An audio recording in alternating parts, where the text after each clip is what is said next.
Friends, পাঁচফোড়ন চ্যানেলটিতে তোমাদের অনেক অনেক স্বাগত। আশা করি সবাই খুব ভালো আছো, আমিও খুব ভালো আছি। আজ হবে ফুল কাতলা। বুঝতেই পারছো রেসিপিটার নাম শুনে কি হতে চলেছে। তোমরা কে কি বানালে আজকে অবশ্যই কিন্তু আমাকে কমেন্টে জানিও। আজ তো 25শে ডিসেম্বর, তাই মেরি ক্রিসমাস জানিয়ে আজকে আমার ভিডিওটা শুরু করছি। তোমাদের কেমন লাগলো অবশ্যই কিন্তু আমাকে জানিও কমেন্টে। কোনটা ভুল করছি সেটাও কিন্তু জানাতে ভুলেও না, আমি সেটা ঠিক করে নেব যেটা তোমাদের ভালো লাগছে না।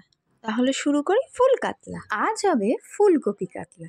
তার জন্য লাগবে ফুলকপি আর আলু যে টুকরো করে কাটা আছে, আর তো কাতলা মাছ লাগছেই। তার সঙ্গে লাগছে কাঁচা লঙ্কা বাটা। এখানে দেখো কাঁচা লঙ্কাটা বাটা রয়েছে আর টমেটোটা বাটাই রয়েছে এখানে।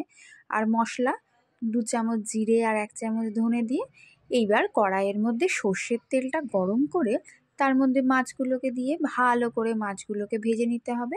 তোমরা যেমনভাবে পছন্দ করো সেরকমই। আমরা একটু কড়া মাছ ভাজাই পছন্দ করি, তাই জন্য মাছটা একটু কড়া করে ভেজে নেওয়া হয়েছে। তোমরা কে কেমন পছন্দ করো? এবার কড়াইয়ের মধ্যে 2 চামচ সর্ষের তেল দিয়ে তার মধ্যে 1/2 চামচ জিরে, গোটা জিরে আর তেজপাতা দেয়া হলো। এবার দেয়া হবে এর মধ্যে ফুলকপিগুলো কিন্তু আগে থেকে একটু ভাপিয়ে রাখা আছে, না হলে আবার একটু প্রবলেম হতে পারে অনেকেরই গ্যাস অম্বলের। এবার এর মধ্যে নুন আর হলুদ দেয়া হলো, দিয়ে এটাকে ভালোভাবে নাড়াচাড়া করে নেওয়ার পর এর মধ্যে একটু পেঁয়াজ বাটা দেওয়া হয়েছে। 1 চামচ মতো পেঁয়াজ বাটা দেওয়া হয়েছে এর মধ্যে। পেঁয়াজ বাটাটাকে ভালো করে নাড়াচাড়া করে নিতে হবে। দেখছো যেরকমই কড়াইটা যেহেতু বড় তাই জন্য পাশে দিয়েই এটাকে করে নেওয়া হয়েছে, তাতে কোনো সমস্যা কিন্তু হয়নি। এবার ভালোভাবে কড়াই দিয়ে এটাকে নেড়ে নিতে হবে। দিয়ে ওই যে ছিল ভেজানো গুঁড়ো মশলা, রোজকার মশলা, জিরের গুঁড়ো আর ধনের গুঁড়ো আর কাঁচা লঙ্কা বাটা, এটাও কিন্তু এর মধ্যে দিয়ে দেয়া হয়েছে। দিয়ে ভালোভাবে নেড়ে চেড়ে নিতে হবে। আর দিতে হবে এবার টমেটো বাটাটা, ওটা ভুলে গেলে চলবে না কিন্তু। টমেটো দিলেই কিন্তু একটা টক মিষ্টি ব্যাপার আসে। দিয়ে ভালো করে এটাকে নাড়াচাড়া করে দেখো এবার ভালো করে কষতে হবে।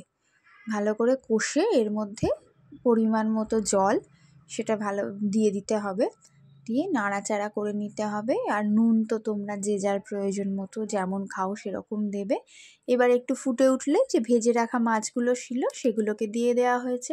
আর সবশেষে দেয়া হয়েছে একটু বাড়িতে দই ছিল, তাই জন্য একটু টক দই এখানে দিয়ে দেয়া হয়েছে, যা রান্নার টেস্টটাকে কিন্তু বাড়িয়ে দেবে। আর সঙ্গে দেয়া হলো একদম শেষে, সেটা হচ্ছে গরম মশলা গুঁড়ো। আর ঘি তো দিতেই হবে, যদিও এটা অপশনাল, তোমরা ঘি নাই দিতে পারো, অনেক সময় আমরাও দিই না, কিন্তু দেয়া হয়েছে এখানে। ব্যাস তৈরি হয়ে গেল ফুল